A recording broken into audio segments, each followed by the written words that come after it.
The wind moved like a warning through the dust-choked valley, stirring dry sage and rattling the cracked bones of cattle long since dead. The McCrae Ranch stood hunched against the red New Mexico canyons, its boards gray and splintering, like the hands that built it.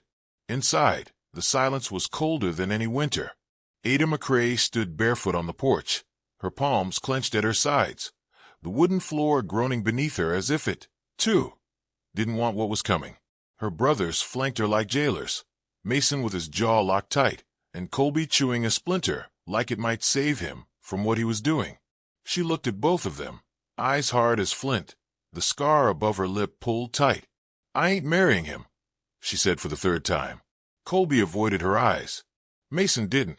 "You are," he said simply. "Tonight." In the distance, a rider moved like a shadow along the ridgeline, tall in the saddle, bare-chested beneath a leather vest, hair black as pitch and tied back with sinew. Even from that distance, she felt him watching. Wild Horse. Ada's mouth went dry. The name was a curse in nearby towns. A half-Comanche, half-wild man, raised between two tribes and neither. He spoke little, fought hard, rode alone, and now her husband by force. "He don't even speak English," she spat. "He don't need to," Mason said, pushing off the post. "He's got land, and that land borders ours. There's men, bad ones, eyeing everything west of the bluff. You marry him, we got a claim. He'll protect it." "No," she whispered. "You mean you get a claim?" Colby's chewing stopped. Mason didn't deny it. "Your family, Ada. You want us to lose everything Pa built, after all we done." "You mean after I held this place together?" Her voice cracked. "Cookin', shootin' strays, digging fence post holes while you two drank and gamed at that God-cursed saloon." The silence that followed was louder than any shout, but in the end, her protest didn't matter. The sun dipped behind the canyons, and with it, the last of her choices. They married her by firelight, between twisted mesquites and a dry creek bed. No preacher, no prayers, just a bottle of mezcal passed between the witnesses, and Mason mumbling out the words like he was signing over a deed. Wild Horse didn't speak, didn't nod. He just stood there, still as stone, black eyes reflecting fire. Ada didn't cry. She wouldn't give them that. Later, they left her with him at the camp outside the fence line, her bag tossed to the ground like trash. Mason didn't say goodbye. Colby lingered a second longer, guilt swimming in his eyes before he turned away. Wild Horse hadn't spoken all night. He built no fire, just sat near a gnarled stump, carving something with a bone-handled knife. Ada sat across from him, wrapped in her shawl, her back straight, the ribbon from her braid falling loose in the wind. "I'll kill you if you touch me," she said. He didn't look up. The stars rolled over them like silent judges. Coyotes yipped far off toward the hills. Time passed slow, like syrup dragged across cold tin. Then, sometime in the hours before dawn, the wind changed. Wild Horse stood, suddenly alert, his head cocked like an animal scenting something wrong. Ada stood too, uncertain. Before she could speak, he moved, quick as lightning, grabbing her arm, shoving her behind him. Then came the riders. 3 of them, faces masked in shadow, guns drawn and spurs gleaming like teeth in the starlight. They circled the camp slow, deliberate. "We come for the girl," one said. "Don't matter who she's wed to now." Wild Horse didn't answer. They fired first. The gunfire cracked across the valley, echoing like thunder. Wild Horse spun and fired once, just once, and a man fell from his horse like a rag doll. The others spooked and bolted into the dark, but not before shouting something about the bounty. Ada stood frozen, the breath ripped from her chest. Wild Horse turned to her, face unreadable. Then he dropped the knife into her hand. "Cut your braid," he said, voice low and coarse like gravel. "Now." She stared at him, stunned. He'd spoken. "I don't understand," she said. "They'll come back. More of them." He nodded toward the knife. "Cut it. You die tonight, or vanish forever." Tears threatened to rise, but she forced them back. She took the blade, cut through the thick plait of hair until it dropped into her palm, heavy and final. He took the ribbon from her hand and tied it to the handle of the blade. Then he dipped it in blood from one of the fallen men, She gasped. They'll find this, he said, and believe you're gone. What about the body?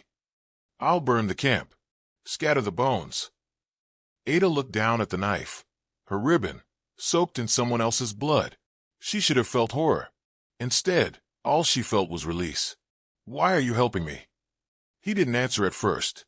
Then, with his back to her, he said, because I know what it means to be traded. By the time the sun rose, the camp was ash. Her brothers found the knife first. Blood dried along the blade. Her braid lay nearby, tangled and singed. The earth bore signs of struggle, hoof prints, scuffs, and drag marks leading into the hills. They searched for her for days, weeks. Nothing. They buried the ribbon in a quiet place, near the canyon ridge. Mason said nothing at the graveside. Colby wept. Back in town, rumors spread like wildfire. How Wild Horse had turned savage and killed the girl, then vanished into the cliffs. Some said he'd gone mad. Others claimed he was hunted now, a ghost in the desert. But Ada was not dead. She rode north beneath a pale sky, dust clinging to her boots, hair hidden beneath a hat too large for her head. Wild Horse rode beside her, silent but not distant. They didn't speak of marriage. They didn't speak of revenge. But in her chest, something new had begun to grow. Not forgiveness, not yet, but the shape of a choice. Her own, for the first time in her life. And behind her, the world burned just enough to light the way forward. The sound of hooves thundering across the basin woke the ground before the sun did. Mason McCrae rode hard, his jaw clenched so tight it ached. Colby rode beside him, dust choking in his throat, his thoughts louder than the wind. They had found the braid. They had seen the knife. The blood was real. Ada was gone, and in Mason's eyes, that meant one thing: murder. He killed her. Mason muttered, more to himself than to his brother, slit her throat like a hog, and left her for coyotes. Colby said nothing. His stomach churned every time he pictured her ribbon soaked red, lying limp in the dirt. But there'd been no body, no real proof, just a blackened camp, some blood, and Wild Horse's silence stretching over everything like a shroud. Still, they rallied a posse by sundown. 6 men, some friends, some dangerous acquaintances from the saloon, all armed and half drunk on the promise of vengeance. They followed the trail northeast, toward the cliffs, where Devil's Hollow split the land like a wound. By the 3rd day, the whispers began. The folks in Calico Bluff spoke of a lone rider moving through the hills at dusk, a woman or a ghost, no one could say. Thin and fast, silent as smoke. A hat too wide shadowed the rider's face. But one kid swore he saw a scar catch the light beneath the brim. That trail ain't safe, the old barkeep told them, voice raspy with tobacco and fear. Ain't been since the war. Devil's Hollow eats men. Always has. Mason slammed a coin on the bar. It ain't the Hollow that's gonna kill someone. It's me. Colby barely touched his drink. That same evening, as the sun bled over the mesa, a stranger rode into town. His duster flapped like a raven's wings, and dust caked his boots clear up to the knees. He was older, white-bearded, gray-eyed, the lines in his face etched like dry riverbeds. A bullet wound darkened his side, fresh and angry, stitched with raw leather. But he rode tall, and his hand never strayed far from the silver-handled revolver on his hip. He said nothing at first, just listened, took in the name Ada McCrae, the talk of Wild Horse, and the posse's clumsy plan to ride into Devil's Hollow like they were hunting squirrels instead of ghosts. Later, when the bar quieted and the moon scraped across the canyon rim, he approached Colby outside the saloon. "You the one lost a sister?" Colby looked up, nodded. The man spat into the dirt. "Name's Jonah Creed." Colby squinted. "That's supposed to mean something to me?" "Don't reckon it should," Jonah said, adjusting his coat. "But I owe that girl a debt." "What kind of debt?" "One that don't matter if she's dead." He paused. "And I don't think she is." They rode at first light. Jonah led them off the main trail, veering east through narrow ravines and bone-dry washes. The posse grumbled, but they followed. It became clear quick enough that Jonah knew the land better than any of them.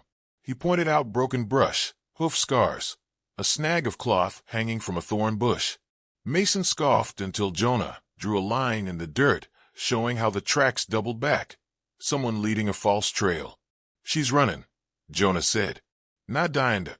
Colby glanced at Mason, but his brother's face had gone hard again. Then she's running from him. By the 6th day, they came across the shack. It sat slumped against the hillside like it had given up on itself, half-burned, blackened timbers creaking in the wind. The air stank of scorched wood, and something fouler beneath it. Inside, claw marks gouged the walls, deep, splintered, angry. Blood smeared the floor in swipes, not pools. As if something had been dragged, fought for its life. The ashes were still warm. Jonah crouched beside the doorframe, picking up a half-melted button. His expression never changed, but something tightened in his shoulders. Who lived here? Colby asked. No one, Jonah said. It was a drop point once. Smugglers. Outlaws. Long ago. So what the hell happened here? Jonah stood slowly, brushing his hands on his coat. Something that ain't finished. That night, the men set camp a half-mile downwind. Coyotes yipped closer than comfort allowed, and the stars felt too sharp, too numerous. One of the posse, a skinny gambler named Hoyt, didn't come back after heading into the brush to relieve himself. They found his body at dawn, his neck twisted, eyes wide, a knife still lodged between his ribs. It wasn't Wild Horse's blade. Jonah said nothing, just took the man's hat and placed it on a stone. Colby's hands trembled as he sipped coffee by the fire. You think she's alive, Jonah said. Mason snapped. How the hell would you know? Jonah looked at him then. The fire cast his eyes in amber. Because Ada McCrae don't die quiet. No one spoke after that. They pressed on, fewer and meaner. Every mile into the hollow felt like a mile deeper into a grave. The canyons narrowed, rocks above watching like sentinels. Shadows stretched wrong.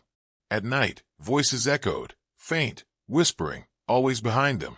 On the 10th day, they reached a ledge that overlooked the basin known as Widow's Teeth. Bones lay below, animal mostly, but not all. Buzzards circled, and on the far side of the canyon wall, freshly carved into the stone, were 3 horse symbols etched in a perfect row. Jonah stared at the marks and smiled for the first time. She's leaving signs. Colby blinked. You're saying this is a message? She's telling us she's watching. Mason spit over the ledge. No, she's mocking us. But in the silence that followed, even he didn't believe that. Jonah led them forward, toward the ravine where the buzzard circled. He walked slower now, favoring the leg with the wound. Blood darkened the side of his coat again, seeping through the stitches. But he didn't stop. Colby rode beside him, uneasy. What's this debt you owe her? Jonah didn't answer right away. Then he said quietly, 5 years back, I buried a girl looked just like her. Black hair. Fire in her jaw. Name was Lily. She died screaming, and I wasn't quick enough. Colby nodded slowly. Ada's not Lily. No, Jonah agreed. But this time, I got my gun ready. That night, Ada watched them from the ridge. She lay flat against the rock, wrapped in Wild Horse's old cloak, the knife with the ribbon strapped to her thigh. Her hair was short now, her face hardened. Her breath came quiet even. Jonah had seen the marks. That meant he remembered. Below, the fire flickered against the rock. The men laughed less now. Their eyes darted into the dark more often. They were close, too close. It was time to end this. Ada slid back from the ridge without a sound. She didn't need revenge. She needed the truth to bleed. The first shot came just before dawn, slicing through the brittle stillness like a whip crack across the desert skin. Mason jolted from sleep, hand fumbling for the Colt by his bedroll, but before he could grab it, a second shot rang out, closer, colder. One of the men by the horses screamed, and then went silent. In the choking quiet that followed, the wind carried a single word from the ridge above. Liar. Colby froze, half risen from his blanket, heart pounding so loud it felt like thunder in his ears. Mason scrambled to his feet, gun drawn, eyes darting through the misty half-light. The others were shouting, cursing, stumbling over each other as panic took root. Then she stepped out. Ada. Alive. She moved like the ghost of the woman they had once known, hair cropped close, wearing buckskin and dirt, a rifle slung over her shoulder, and a knife in her belt. Her face was carved in stone. The scar above her lip caught the firelight and split her grim expression in two. "Thought I was dead, didn't you?" Her voice carried, flat and calm. Colby's knees nearly gave out. Mason's mouth twisted. "You little—" He raised his revolver. A third shot punched the pistol clean out of his hand. Ada hadn't fired. From the shadows near the boulder to the left, Jonah Creed stepped forward, rifle still smoking, his pale eyes locked on Mason like a man measuring the weight of a coffin. "I told you," Jonah said. "She don't die quiet." For a moment, no one breathed. The canyon itself seemed to lean in. Ada began walking toward the camp, slow and steady. The men stepped back without thinking. One dropped his weapon. Another turned and ran. She didn't even glance at them. Only her brothers. "You sold me," she said. Colby looked down, shame dragging his chin to his chest. Mason spat blood into the dirt. "You're damn right we did. What choice did we have? You think keeping that land was free? That gang was going to take it one way or another. You think you mattered more than the ranch?" "No," Ada said. "I think I mattered more than your pride." Flashbacks flickered like lightning behind her eyes. Wild Horse crouched beside her in the canyon, showing her how to track by broken stems and footprints in sand. Jonah correcting her stance with a rifle, his hands firm but kind. Knights learning to climb rock like a cat, how to listen to the wind and move with it. Wild Horse never spoke much, but when he did, his words struck deep. Some men break horses, others ride with them. He had looked at her like she was the latter. He'd helped her fake the scene. The blood was a rabbit's, the knife planted as warning. Wild Horse had vanished back into the cliffs after the first week, letting Ada decide whether to return, run, or rise. She chose the third. Now, as she stared at her brothers, the weight of it all pressed on her ribs. She thought of her mother's voice, the warmth of her father's hand before the fever took him, the long years carrying this family, while the men drank and lost what little they had. "I ain't yours," she said. Colby stepped forward. "Ada, please. I didn't know what Mason had done until it was too late. I tried." "You didn't try," she snapped. "You watched. Like always." He flinched. The truth hit like a lash. Mason chuckled dryly. "You gonna shoot us both then? End the story right?" "I thought about it," she said, and the rifle rose like it had a will of its own. "Thought about it every night, since you tried to sell me like cattle." Colby dropped to his knees. Mason didn't. He took a step forward. "Go ahead, girl. Let's see what kind of monster you made yourself into." A shot rang out, one sharp, perfect crack, and Mason jerked backward, blood blooming across his chest. He fell like a sack of grain. Ada hadn't fired. Jonah lowered his rifle. "I told you not to draw on her," he murmured. Colby wept silently into the dirt. Ada stood over him, rifle trembling in her hands. "I should kill you," she said. He didn't answer, didn't move. But she couldn't do it, because in that moment she saw herself in him. Not the same weakness, not the same betrayal, but the same raw ache of being born into a world that didn't care if you drowned. Jonah came to her side, his voice low. "You ain't gotta become what they were." She stared at her hands, at the scar on her lip, at the wind curling Mason's coat like it was mocking his last breath. She turned and walked away. At the edge of the camp, she stopped and looked back.